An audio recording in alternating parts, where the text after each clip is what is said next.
Astaghfirullah. Bismillahirrahmanirrahim.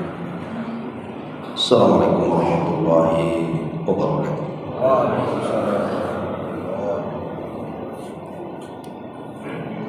Alhamdulillah wassalatu wassalamu ala Rasulillah wa ala alihi wa sahbihi wa mawala wa la hawla wa la quwwata illa billahi wa ba'd.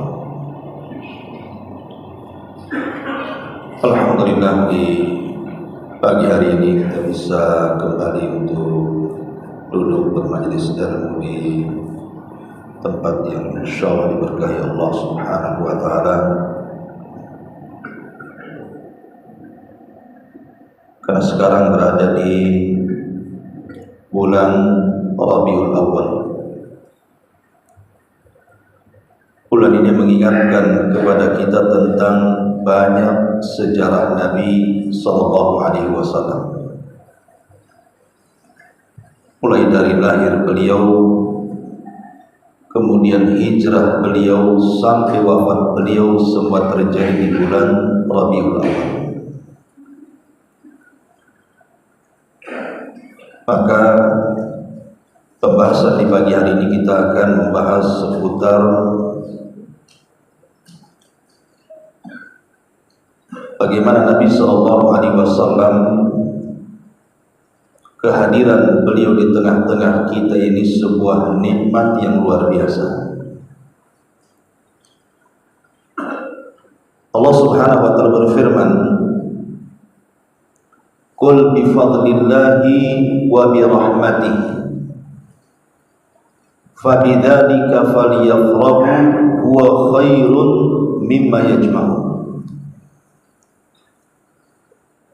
Katakan ya Muhammad, dengan karunia dan rahmat Allah Subhanahu wa taala, dengan sebab itu lebih baik bagi kalian dibandingkan apa yang kalian kumpulkan dari dunia ini.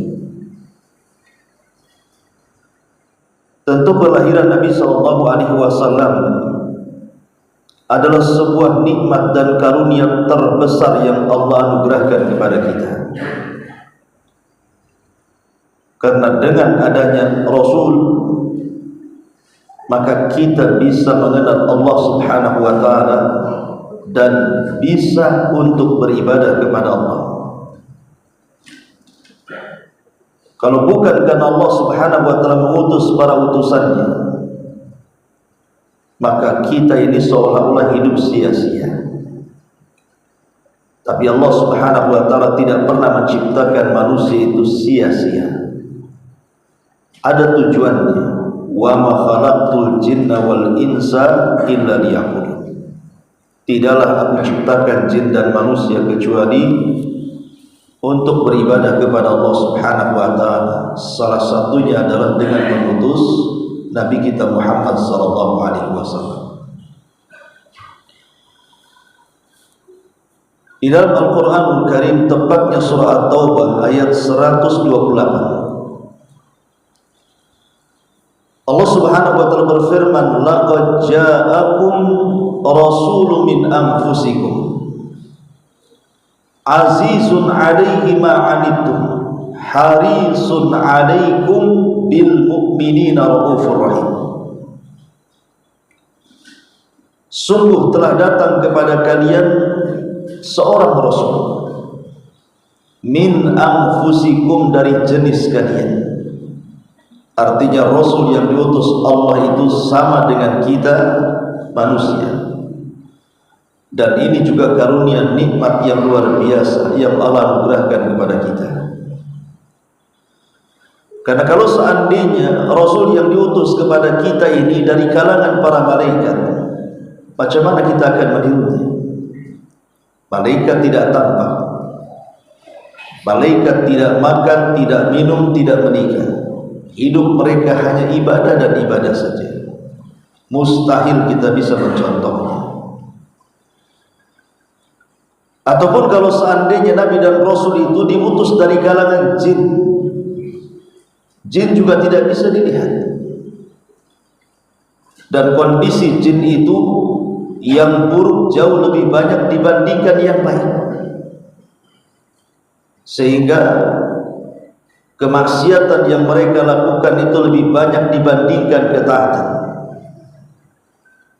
Tetapi Allah Subhanahu wa taala mengutus Rasul itu dari jenis kita, maksudnya sama-sama manusia. Kita manusia, Rasul yang diutus juga manusia. Sehingga karena Rasul kita manusia, kita bisa lihat bagaimana keseharian beliau, bagaimana cara makan minum beliau, bagaimana cara berjalan beliau, bagaimana cara bicara beliau, bagaimana cara berumah tangga beliau, bagaimana cara bermuamalah dengan tetangga beliau, bagaimana cara bermuamalah dengan kaum muslimin, dan begitu seterusnya. Kita bisa lihat dan kita bisa membaca.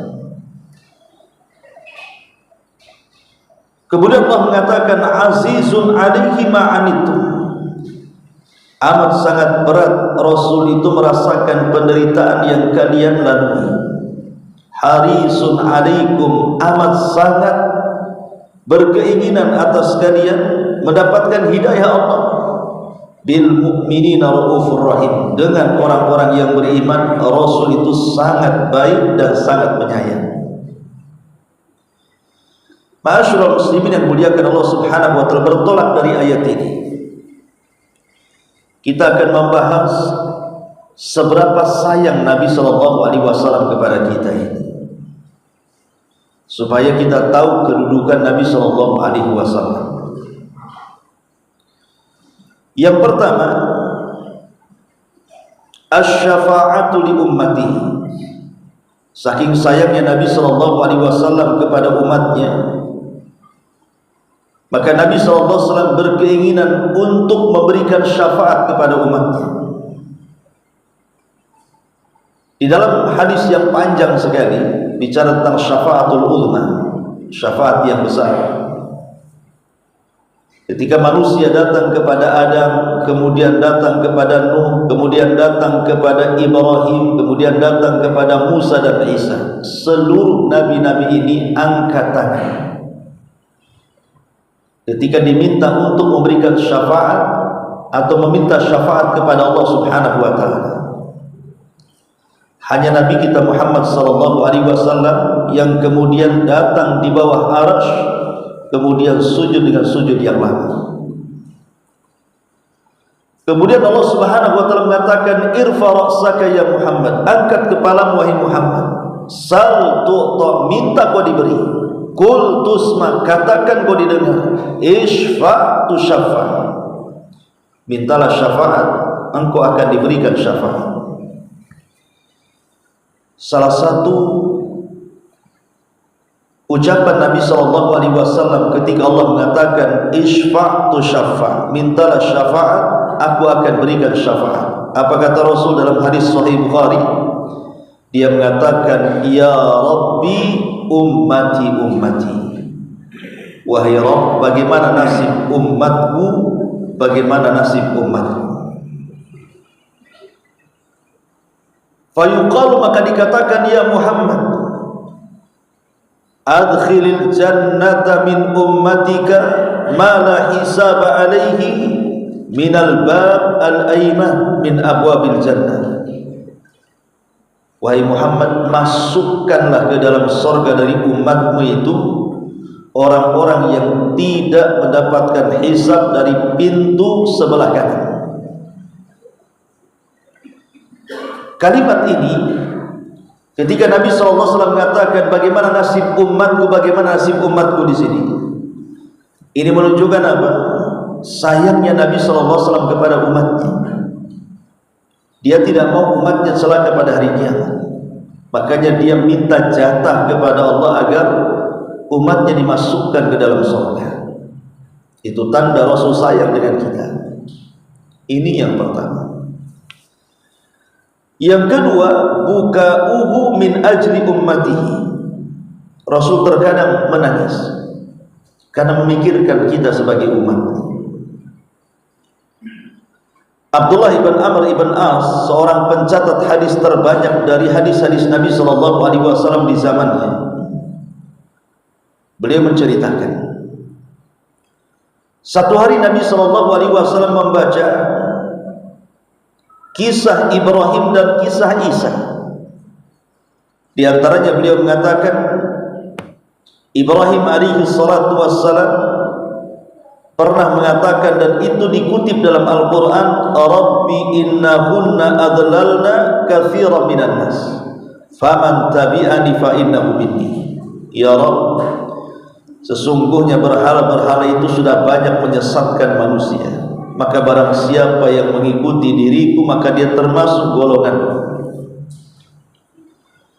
Kemudian Nabi SAW juga membaca ayat dari kutipan perkataan Isa yang dicantumkan dalam Al-Quran, in tu'adzibhum fa innahum ibad wa in taghfir lahum fa innaka antal azizul hakim. Ya Rabb, kalau engkau azab mereka, sesungguhnya mereka hamba-hamba, tetapi kalau engkau mengampuni dosa-dosa mereka, maka sesungguhnya engkau zat yang maha perkasa lagi maha bijaksana. Ketika kemudian Rasul membaca dua ayat ini, Nabi SAW mengangkat kedua tangannya, kemudian mengatakan, Allahumma ummati ummati fabaka. Ya Allah, bagaimana nasib umatku? Ya Allah, bagaimana nasib umatku? Kemudian Rasul pun menangis.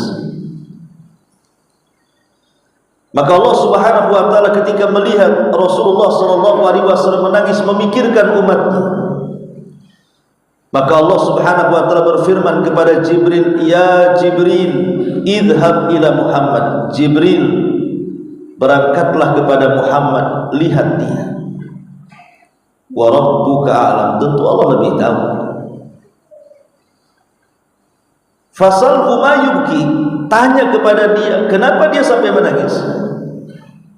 Maka Jibril pun kemudian datang kepada Nabi SAW menanyakan, wa ma yubkika ya Muhammad, apa yang membuat anda menangis wahai Muhammad?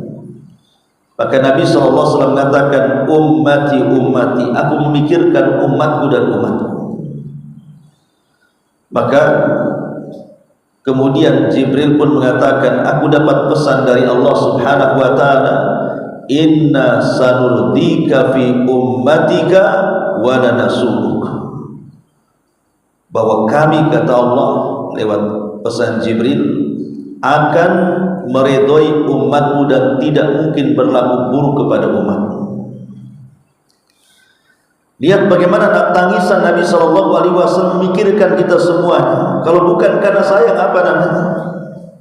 Dia ingin kita selamat. Ini yang kedua. Yang ketiga,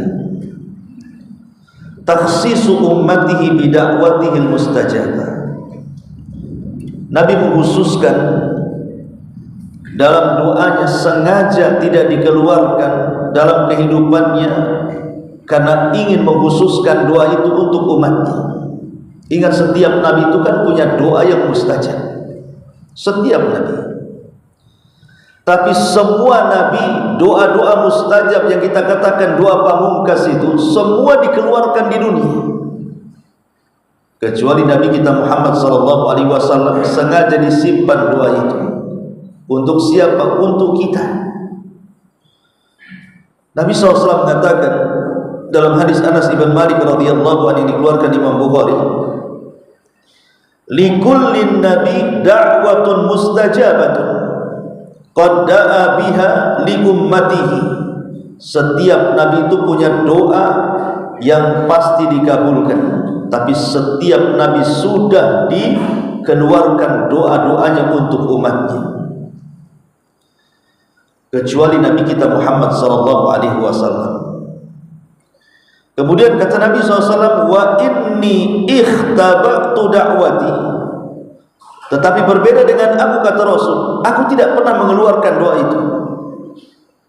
Kenapa? Alasannya syafa'atan li ummati, karena aku ingin memberikan syafaat kepada umatku yaumal kiamah, pada hari kiamat. Subhanallah. Lihat bagaimana Nabi SAW menyembunyikan doa karena ingin memberikan syafaat kepada umatnya. menyimpan doa yang semua para nabi mengeluarkan doa-doanya, kecuali Nabi kita Muhammad SAW, karena sayang dengan kita sebagai umat. Kemudian yang keempat, hirsuhu ala takhfifi ala ummati wa adami taklif bima la yutaq. Nabi SAW sangat ingin meringankan umatnya dan tidak mau membebankan kepada umatnya sesuatu yang tidak sanggup mereka lakukan. Contoh mudah saja dalam peristiwa Isra Mi'raj. Nabi SAW sampai menemui Allah di Sidratil Muntaha. Kemudian Allah Subhanahu wa taala mewajibkan kepada umat Islam untuk salat 50 waktu. Itu pada awalnya 50 waktu. Kemudian Rasul pun turun di langit kelima berjumpa dengan Nabi Musa. Maka Nabi Musa bertanya, apa yang diperintahkan Allah kepadamu untuk umatmu? Maka Nabi SAW mengatakan, Allah memerintahkan diriku dan kepada umatku agar melaksanakan salat 50 salatan, 50 kali salat, 50 waktu. Maka Nabi Musa mengatakan pada Nabi SAW, apa kata Musa? Sebaiknya engkau kembali menghadap Rabb, menghadap Allah, fa inna ummataka la tutiqu dzalik. Karena umatmu saya yakin tidak mungkin sanggup melakukannya. Kata Nabi Musa alaihi salatu wassalam, wa qad jarrabtu bani Israil, dan aku juga sudah mencoba dengan ibadah yang berat kepada Bani Israel, falam yastati'un, mereka tidak sanggup melakukannya. Apalagi umatmu yang lemah, umatku yang kuat-kuat saja tidak sanggup. Kembalilah kepada Allah agar dikurangi. Akhirnya Rasul pun naik lagi ke Sidratil Muntaha, kemudian minta keringanan kepada Allah, maka Allah kurangi 5 waktu menjadi 45 waktu. Kemudian Rasul turun. Di langit ke-6 ini dicegat lagi oleh Nabi Musa dan mengatakan, ya Muhammad, umatmu tidak akan sanggup, sebaiknya kau kembali minta keringanan. Akhirnya kemudian Rasul naik lagi ke Sidratil Muntaha, diringankan 5 waktu lagi menjadi 40 waktu. Kemudian turun lagi di langit ke-6, dicegat lagi oleh Musa, disuruh lagi naik supaya diringankan. Akhirnya diringankan 5 waktu menjadi 35, dan begitu seterusnya. Akhirnya menjadi 30, 25, 20, 15, 10 sampai kepada 5 waktu. Ketika di angka 5 waktu ini, Nabi Musa kekeh mengatakan, ya Muhammad, minta keringanan lagi, umatmu tidak akan sanggup. Tapi Nabi SAW mengatakan, fastahyaitu Rabbi, oh tidak bisa wahai Musa, aku malu dengan Rabbku. Maka itulah yang kemudian oleh Nabi SAW dari perjalanan Isra Mi'raj disyariatkan 5 waktu yang pahalanya sama dengan 50 waktu, karena satu kebaikan dilipat gandakan 10 kali lipat kebaikan. Tapi di sini kita lihat bagaimana Nabi SAW ingin meringankan umatnya. Jangan sampai dibebankan ibadah yang mereka tidak sanggup melakukannya. Coba seandainya Rasul tidak naik lagi di angka 50 waktu, siapa yang sanggup melaksanakan sholat 50 waktu? Yang 5 waktu saja bahasanya belang bentong tuh apa? Kadang sholat, kadang tidak, kayak puasa Daud. Itu yang sholat. Banyak juga yang tidak sholat. Padahal 5 waktu juga. Kalau 50 waktu, apa enggak di masjid aja 24 jam? Kapan kerjanya, kapan istirahatnya gitu.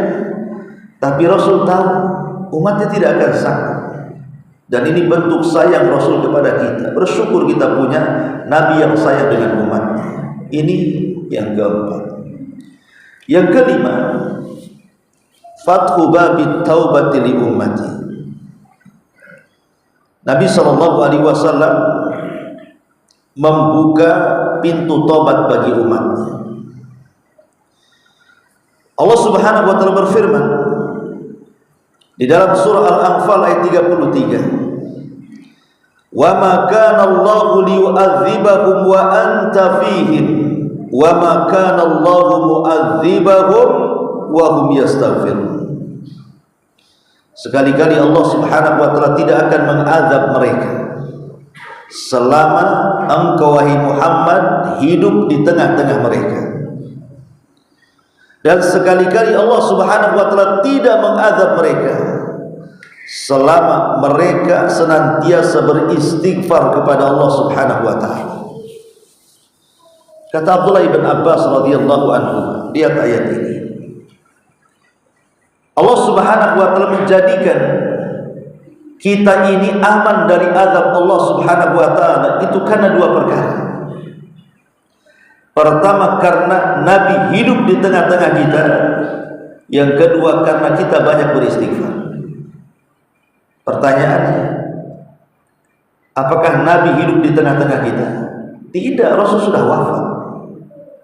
Sudah lama pun wafat, beliau 14 abad yang silam. Artinya keamanan dari azab Allah yang pertama tercapai. Tetapi Nabi SAW meminta kepada Allah agar umatnya jangan diazab selama mereka beristighfar kepada Allah Subhanahu wa taala. Berarti ada keamanan yang kedua, yang Allah tidak akan turunkan azab kepada umat Islam selama mereka bertobat dan istighfar kepada Allah Azza wa Jalla. Itulah bentuk sayang, karena Rasul tahu dia akan meninggal dan dia tidak akan berjumpa dengan umatnya. Bagaimana kalau seandainya umatnya tiba-tiba jauh daripada tuntunannya, syariatnya, sunnahnya, akhirnya datang murka Allah, kemudian Allah mengirim azabnya? Bisa saja terjadi. Makanya Rasul mengantisipasi itu sebelum wafatnya. Dia meminta kepada Allah agar diberikan keamanan dari dua azab itu, dengan dua cara. Pertama, hadirnya Rasul di tengah-tengah umat manusia, dan yang kedua, ketika manusianya banyak bertobat dan istighfar. Dan ini bentuk sayang Nabi SAW kepada kita. Ini yang kelima. Kemudian yang keenam, tausi'u mafhumi asy-syahadah.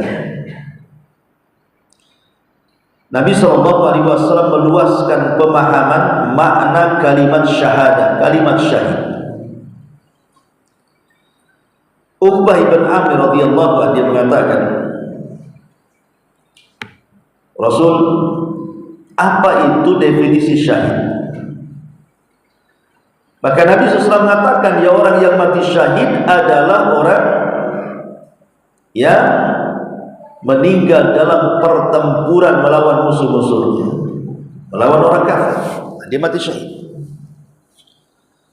Kemudian sahabat mengatakan, ya Rasulullah, berarti orang yang mati syahid itu kalau gitu cuma sedikit, karena hanya berlaku di orang-orang yang mati dalam pertempuran. Tidak semua orang bisa mati dalam pertempuran, karena perang itu perlu keberanian. Orang kalau pengecut tidak berani, jangan lagi cerita ledakan senjata atau granat atau apa namanya, ledakan petasan aja dia ketakutan dia. Baru gas 5 kilo meledak saja dia takut. Karena kalau ada orang ingin jihad itu, kalau tidak berani tidak akan jihad, bisa kencing di celana dia. Artinya perlu keberanian kan? Lah kalau seandainya jihad itu terbatas kepada orang yang mati syahid, terbatas kepada orang-orang yang mati dalam medan tempur, berarti orang syahid itu sedikit. Tapi Rasul meluaskan makna syahid.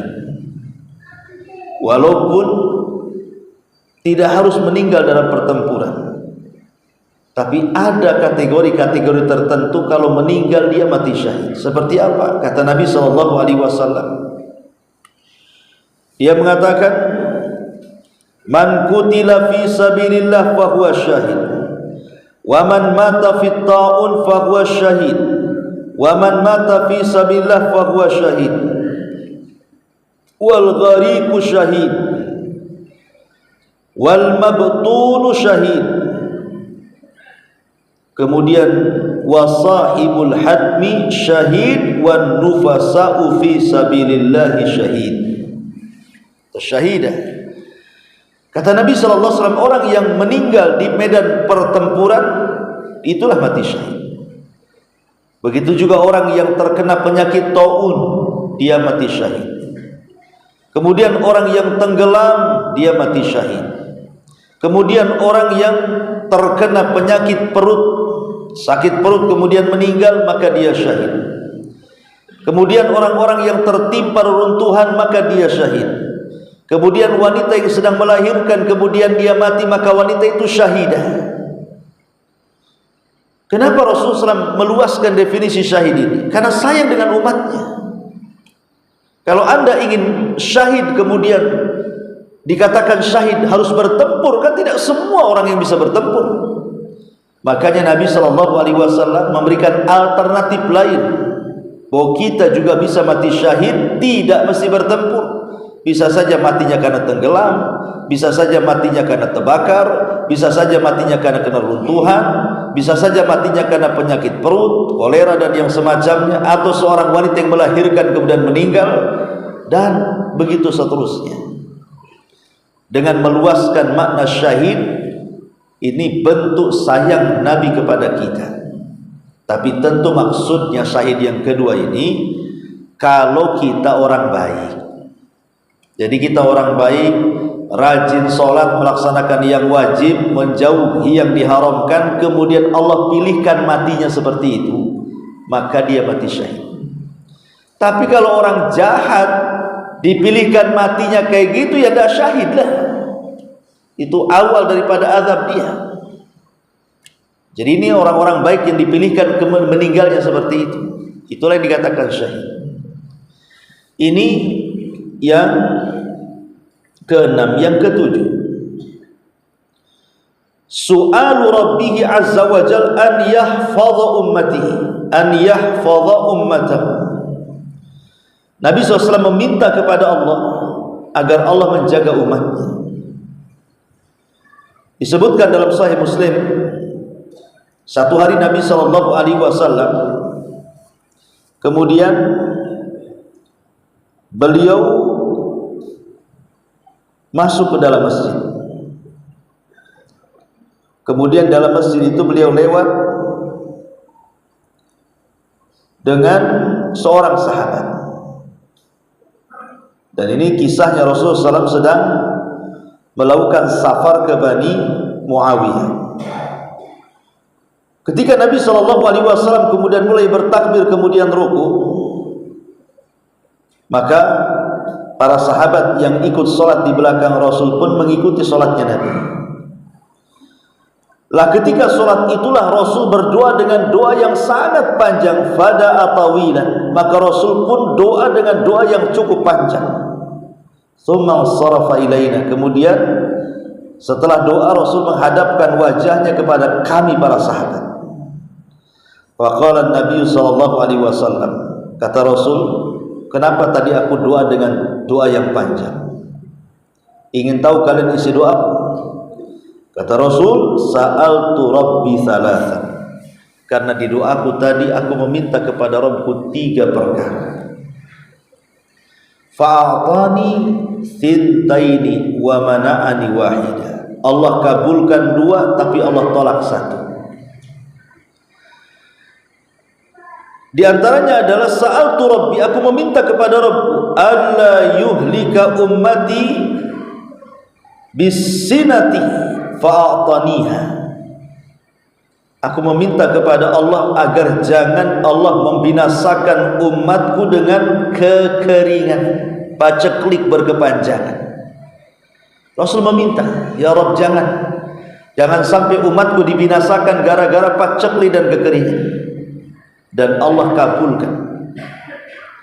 Kemudian yang kedua, wasa'altuhu an la yuhlika ummati bil gharaqi.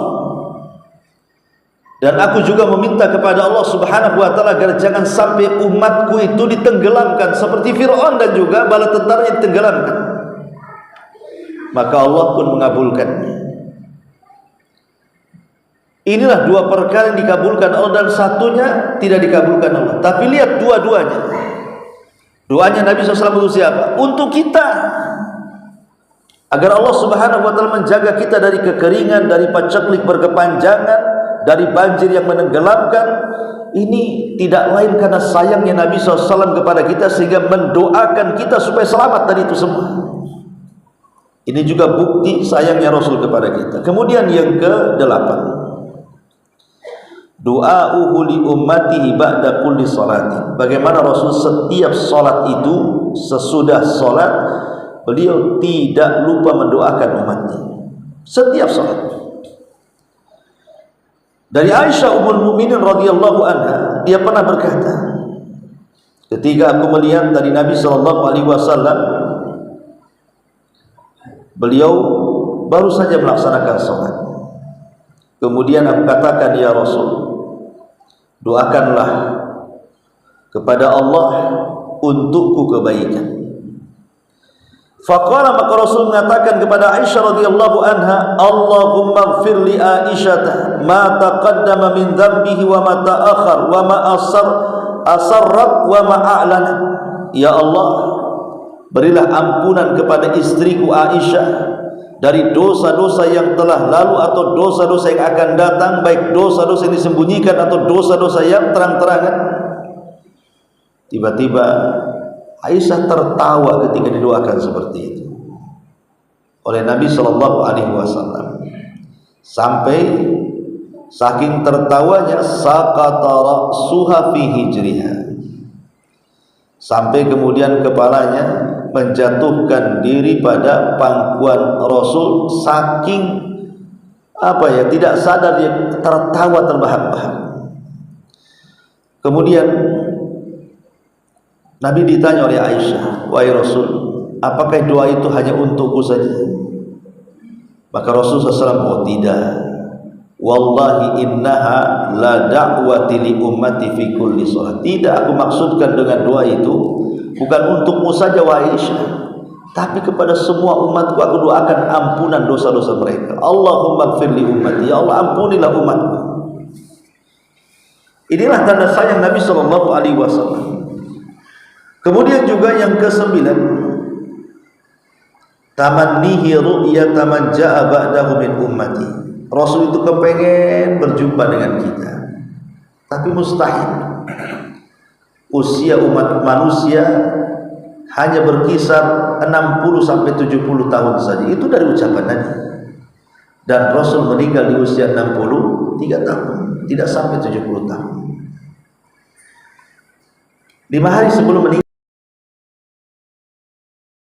sempat menziarahi kuburan Uhud, dan dia melihat para syuhada Uhud yang berjumlah 70 itu.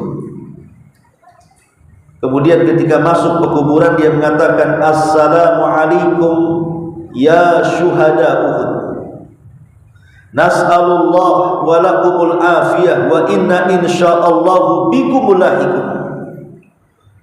Keselamatan bagi kalian wahai para syuhada Uhud, dan kami meminta untuk kami dan untuk kalian ampunan dari Allah, dan sebentar lagi kami pun akan menyusul kalian. Nabi SAW mengajak beberapa para sahabat untuk sunnah.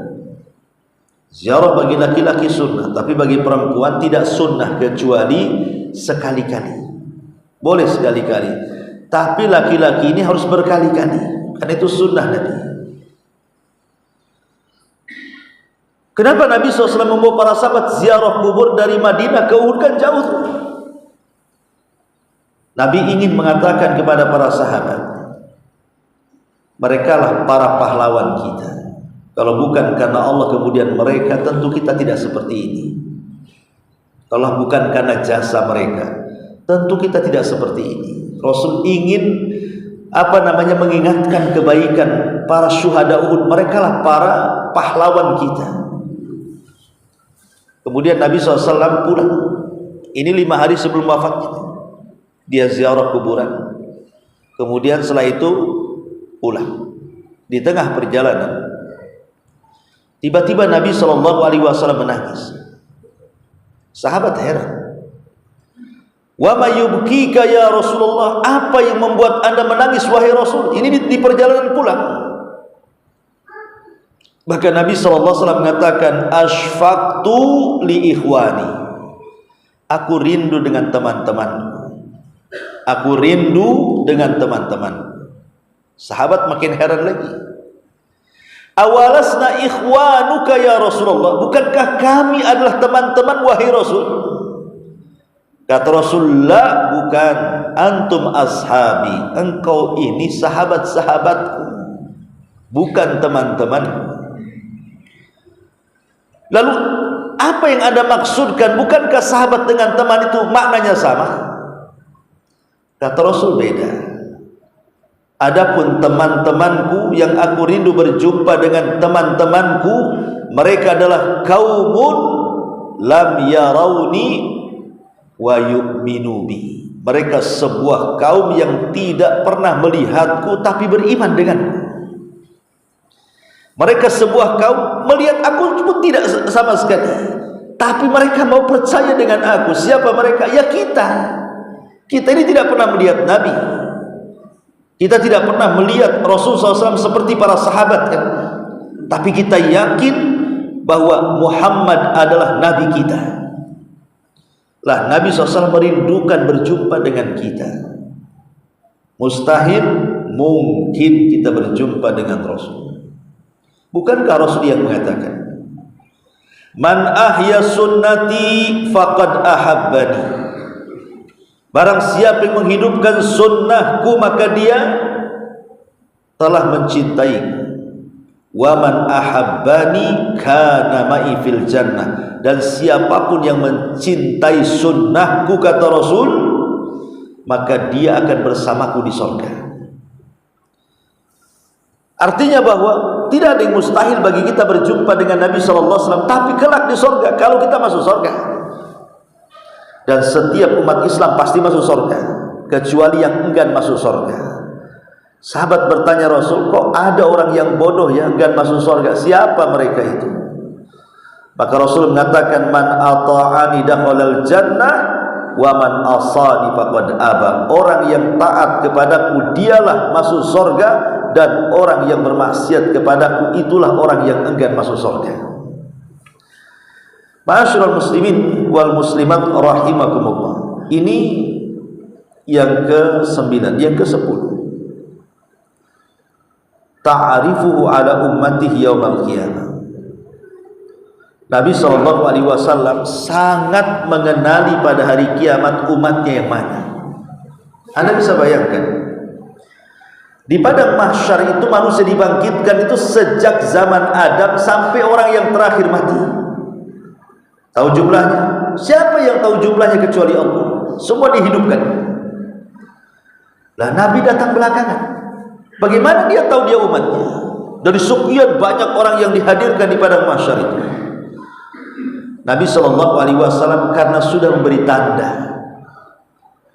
Tandanya apa? Dengan disyariatkannya wudu. Kenapa umat Islam disyariatkan wudu?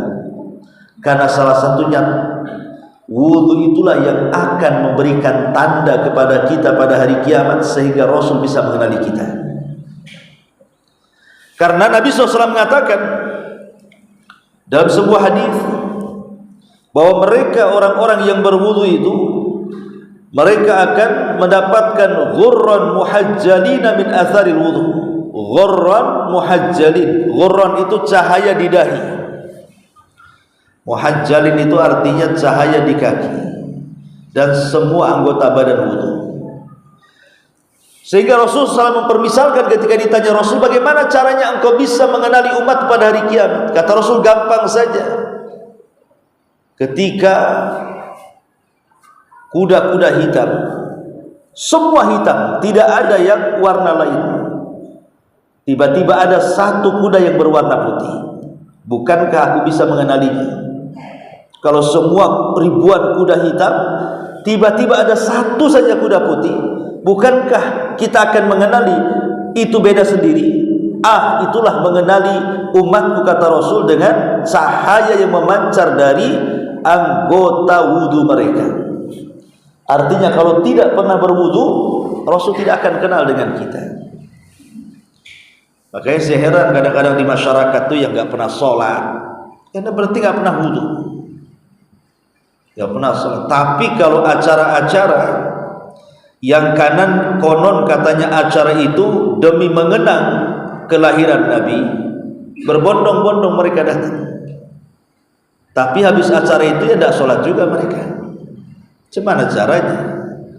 Kok dia menghadiri acara yang katanya di situ acara dalam rangka mencintai Nabi, bersolawat kepada Nabi. Terkadang mendengar ceramah, kisah-kisah Nabi juga dibacakan di situ. Tapi pengaruhnya apa sekarang?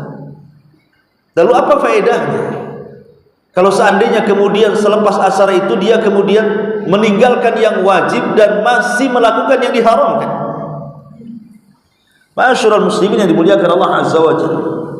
Nah, di sini juga bentuk bagaimana Nabi Shallallahu Alaihi Wasallam sayang dengan umatnya sampai bisa membekali syariat wudu untuk nanti pada hari kiamat mengenali umatnya itu. Jadi Rasul sudah mengantisipasi juga kan? Ini yang nomor 10. Yang nomor 11, ziyadatil barakati fi a'mari ummatihi. Rasul meminta kepada Allah untuk ditambah berkah pada umur umatnya.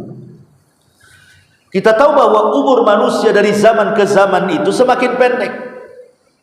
Kalau dulu Adam punya umur 1000 tahun, dikurangi 60 karena diberikan kepada Daud, maka umur Adam itu 940 tahun.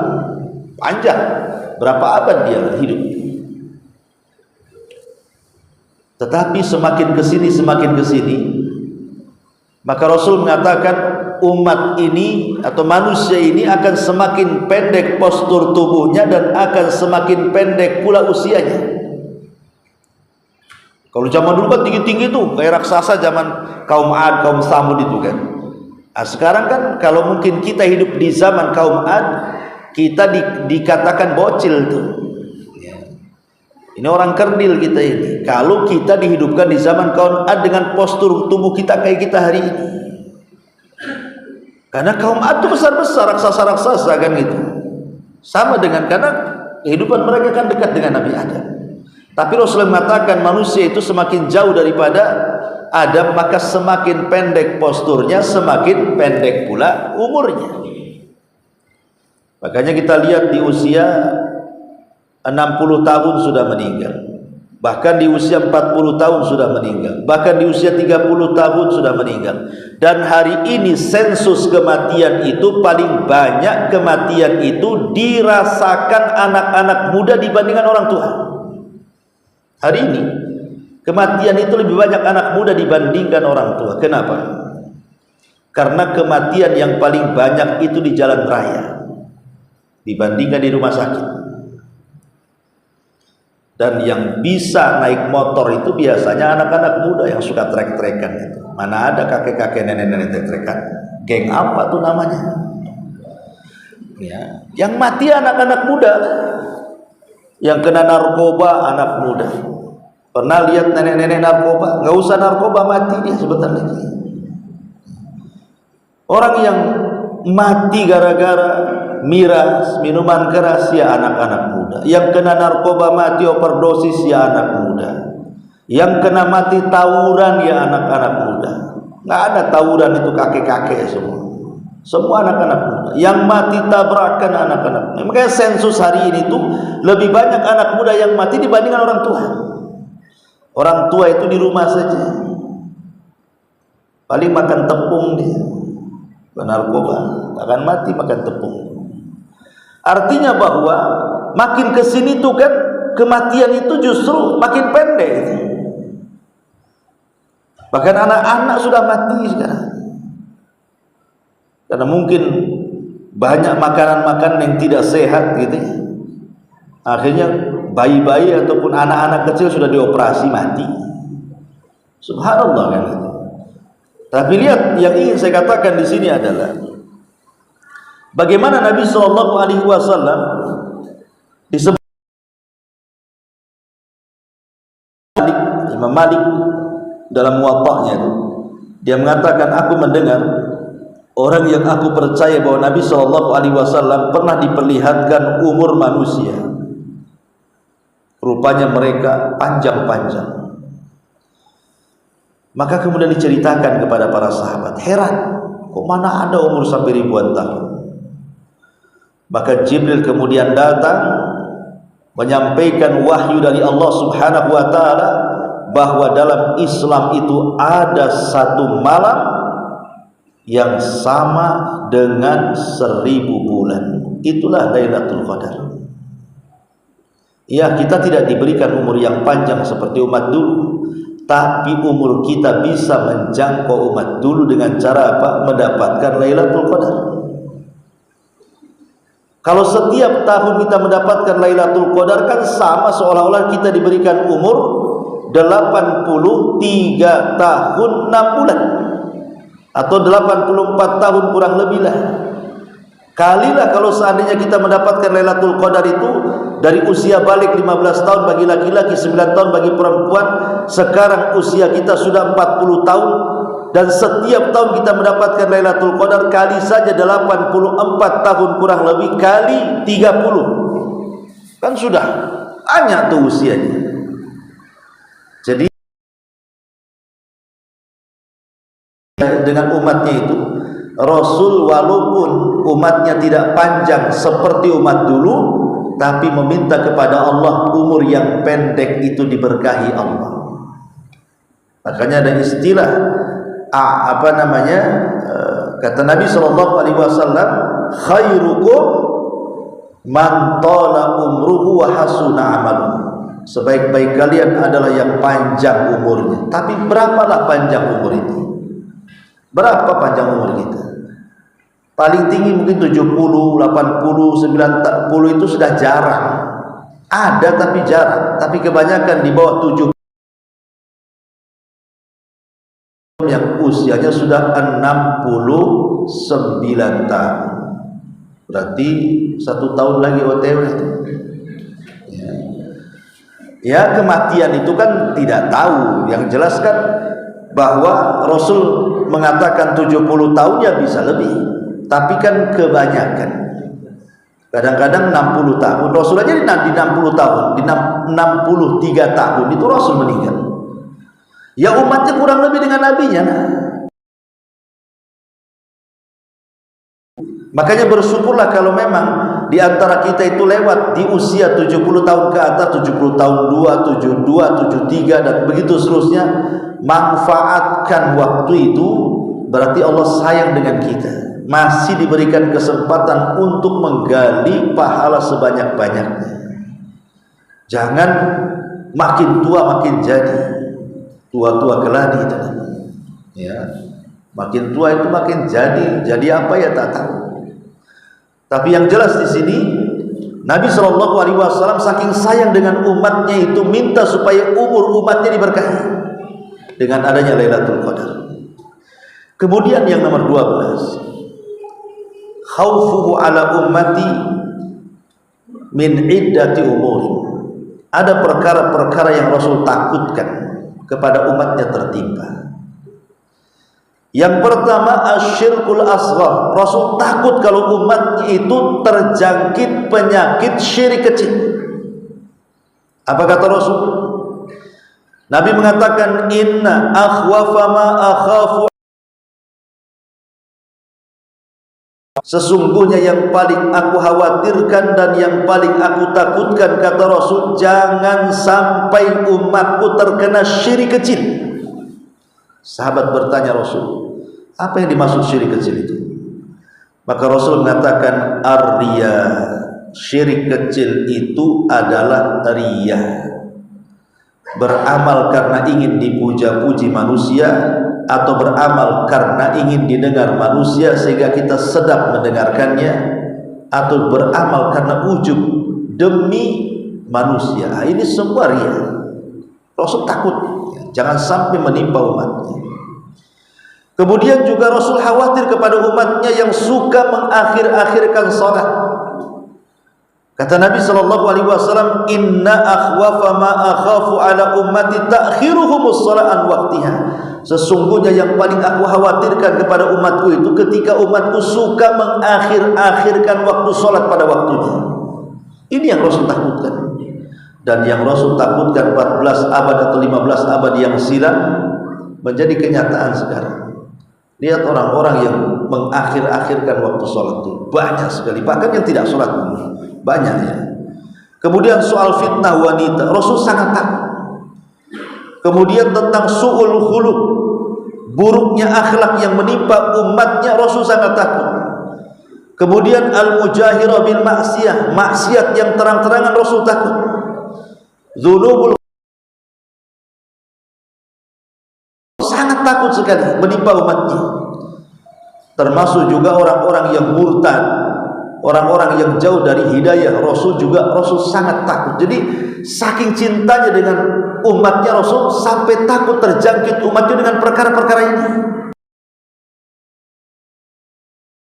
Wassalam kepada kita.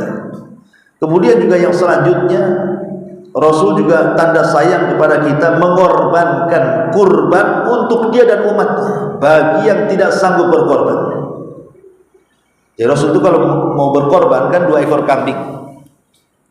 Kemudian yang satu untuk dia dan keluarganya, yang satu untuk umatnya. Bagi yang tidak sanggup kurban. Itu karena sayangnya Rasul kepada umatnya. Termasuk juga bagaimana Nabi SAW menghilangkan kesulitan-kesulitan dalam ibadah, dibanyakin rukhsah dalam Islam itu. Umpamanya sholat safar yang 4 rakaat dibuatnya 2 rakaat. Sayang Rasul kan. Ya. Kemudian bisa menjamah sholat lagi, baik menarik ataupun mentakdim ataupun mentakhir. Ini juga bagian daripada rukhsah. Orang yang sholat berdiri tak sanggup duduk, yang tidak sanggup duduk baring, yang tidak sanggup baring berdiri lagi, ya nggak mungkin. Ya nggak sanggup, jadi sholat kena mati. Artinya bahwa dengan adanya rukhsah ya, keringanan-keringanan itu yang Nabi SAW ringankan kepada umatnya, itu tanda sayang Rasul kepada kita sebenarnya. Lah dari uraian-uraian ini karena sudah jam 6. Kita tahu bahwa kita bersyukur kepada Allah Subhanahu wa taala dengan adanya kelahiran beliau ini. Karena rupanya beliau itu diciptakan oleh Allah Azza wa Jalla untuk memimpin kita umat Islam, dan kita diberikan nabi yang sayang dengan kita di dunia kita dan di akhirat kita.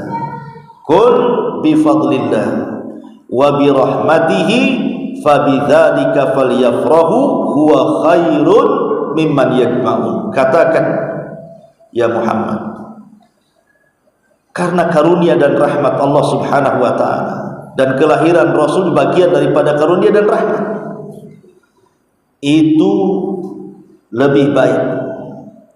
Kalian wajib bergembira dan itu lebih baik dibandingkan dunia yang kalian kumpulkan. Jadi keberadaan Rasul, kelahiran Rasul itu lebih baik daripada dunia yang kita kumpulkan semuanya. Maka kalau kita sudah tahu bagaimana Rasul sayang dengan kita, harusnya juga ada timbal balik dari kita kepada Rasulullah. Apa timbal baliknya?